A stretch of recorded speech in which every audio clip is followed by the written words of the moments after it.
You ever have those mornings where you wake up and you're just already worn down and exhausted? You check your phone and your alarm's going to go off in 1 minute. You just want to call in sick, lay back down, and get as much extra sleep as you can, but you know you can't because you have people depending on you? That's me this morning.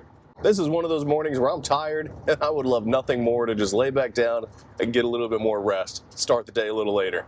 It's mornings like this one that you get to decide how strong you're going to be. If you're going to give in and call in sick to work, call in sick to school, go back to bed and sleep the day away, or if you're going to get up, give it your best effort, and make it an incredible day. That's exactly what we're choosing to do today. Welcome back to the channel. My name is Peter, and today I'm taking you with me as I complete my plumbing jobs so that you'll get a feel for what a day in the life of a service plumber looks like. We have 4 stops in our schedule today. The first is slightly unusual. We will be replacing a wand-style shower head system with a standard shower head, but we will then be replacing the tub spout with a new spout that offers a port for a wand setup, and we'll install a new wand at that location. From there, we have a customer whose toilet is not functioning properly, so we will determine what the problem with the toilet is and get it repaired before moving on to their next door neighbor's house, who is also an existing customer of mine.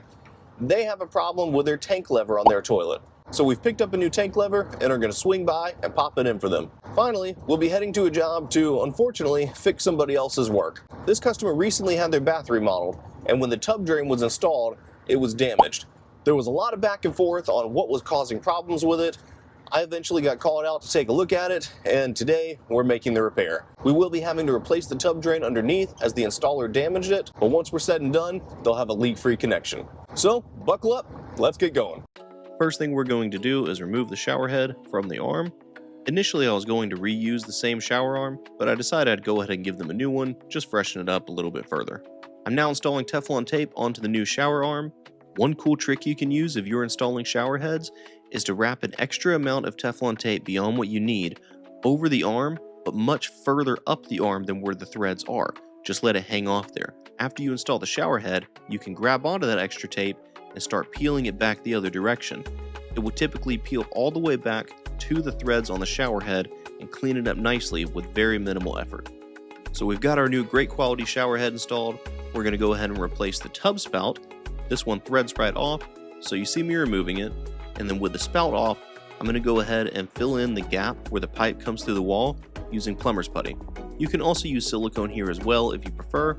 I've just been finding putty to be a great way to do it lately.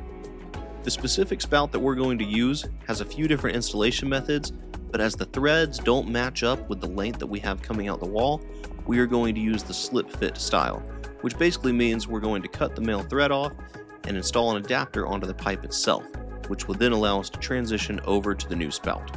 Once that adapter's cut off, just go ahead and shine the pipe up a little bit, make it nice and clean. I'm going to go ahead and deburr the pipe, and then we'll slide our adapter on. I ended up having to clean the pipe up just a little bit further before I could slide the adapter all the way where it needed to go. This style has an Allen screw that tightens down with an Allen key, and once that's tightened down properly, we can begin building the rest of the system. We install Teflon tape onto the adapter, and then make sure that Teflon is not covering up the O-rings. The O-rings are very important here, and we do not want to compromise their seal. I'm adding some silicone grease to the O-ring. There's an O-ring on the inside as well. I added silicone grease to that too. We now slide our threaded piece over the pipe and screw it into the slip adapter, and then prepare these threads with Teflon tape as well.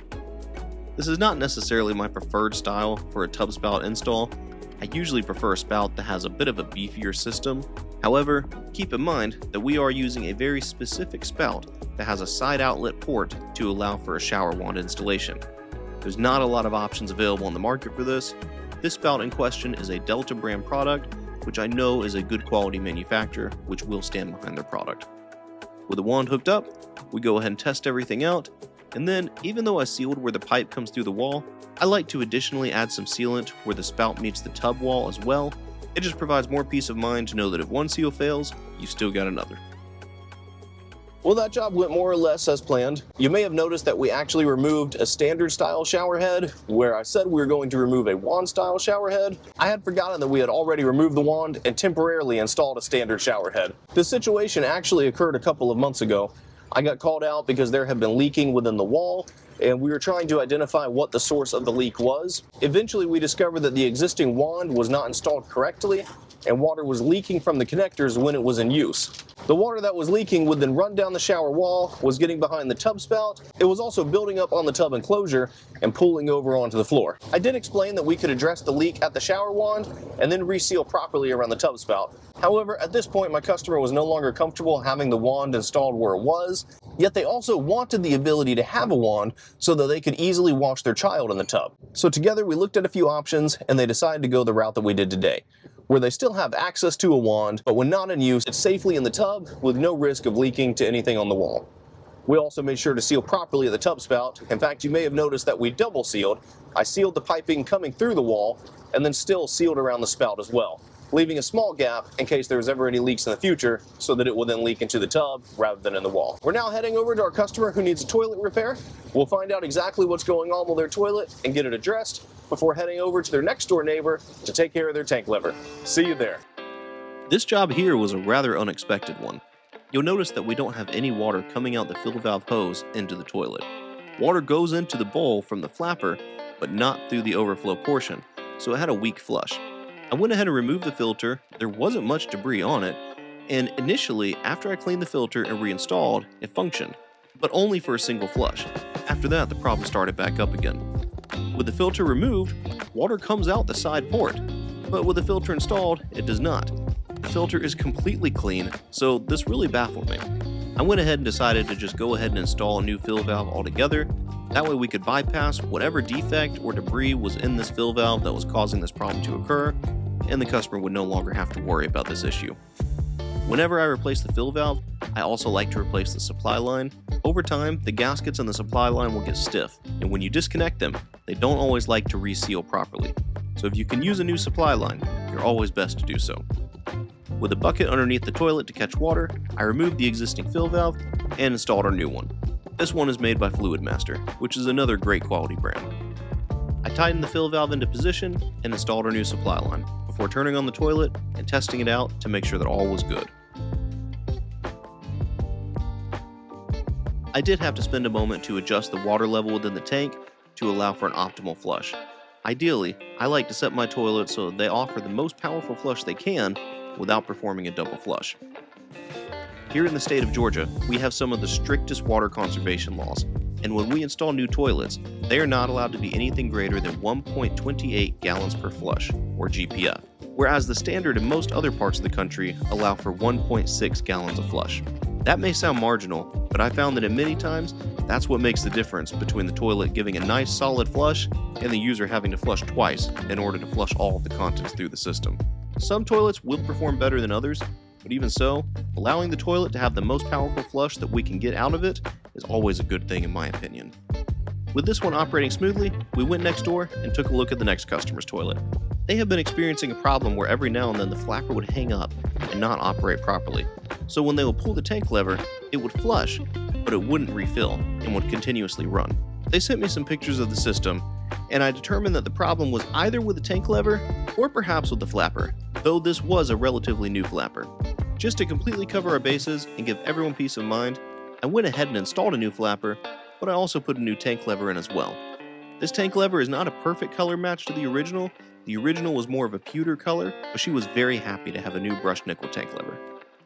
And we're all set with those two jobs. I ended up doing both of those for free. On the first of the two, I actually installed that system just a little bit over 5 years ago, and while my warranty doesn't last quite that long, I expected those parts to last longer. So I went ahead and took care of covering the cost of the parts and installation. The second job was also a situation where I just wanted to throw it in as a freebie. Both of these are long-term customers, so I try to take good care of them when I can. If you're enjoying this content, let me know. Leave it a like and consider subscribing if you'd like to see more videos like this. This is a newer concept for me, but if you're enjoying it, I'll keep putting them out. Let's head to the final job of the day and take care of that tub drain. Here we go.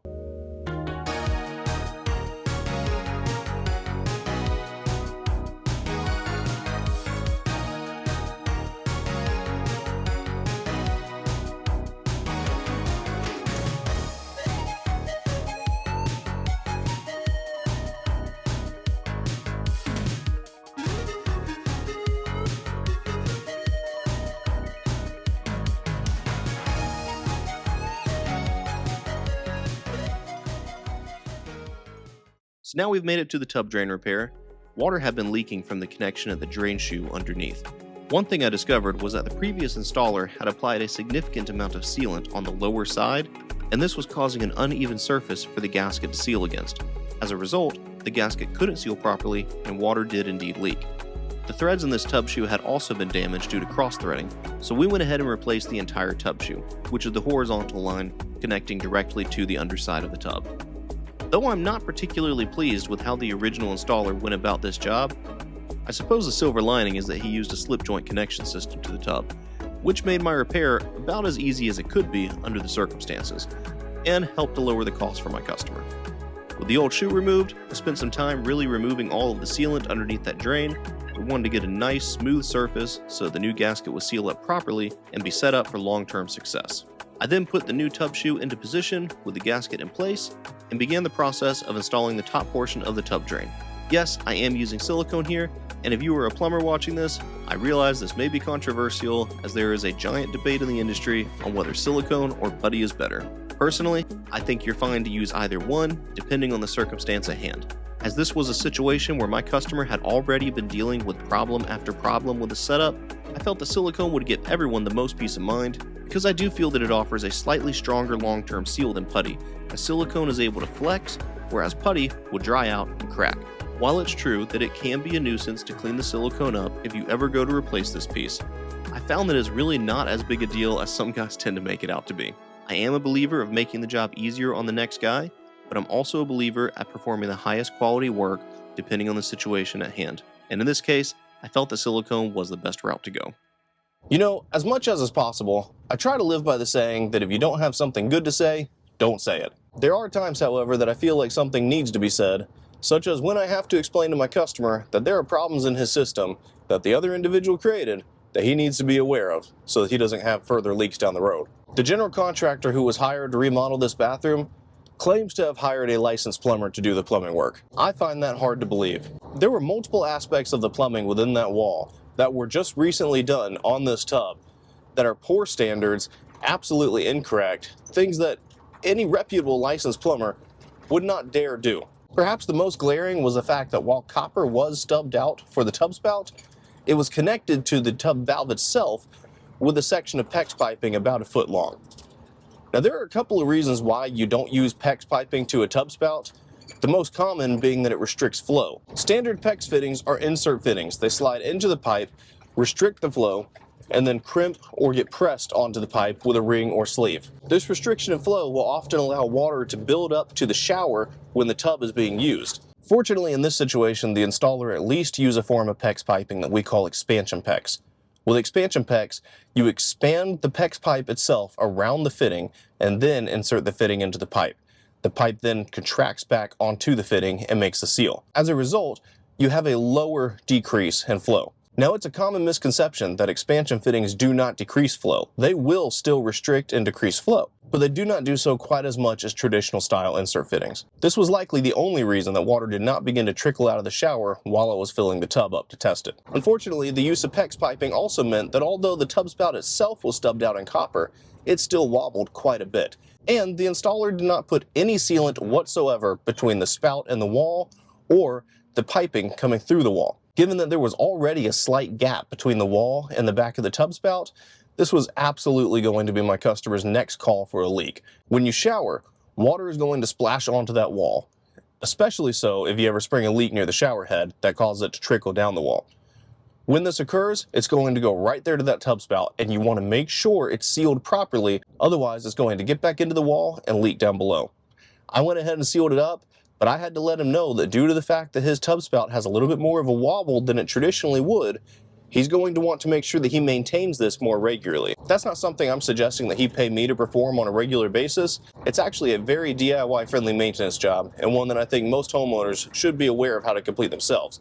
I actually have a tutorial video up on the channel showing how to do so, but it is something he's going to need to be aware of to prevent future leaks down the road. Needless to say, I was very disappointed to hear that the individual who installed the system was supposedly licensed for the work, because there were other items as well that I noticed that were just subpar quality. Regardless, we now have his leak addressed, and they're able to use their tub leak-free and enjoy it. Thank you guys for riding along with me today, and again, if you enjoyed the video, make sure to plunge that like button, and I'll keep making more of these.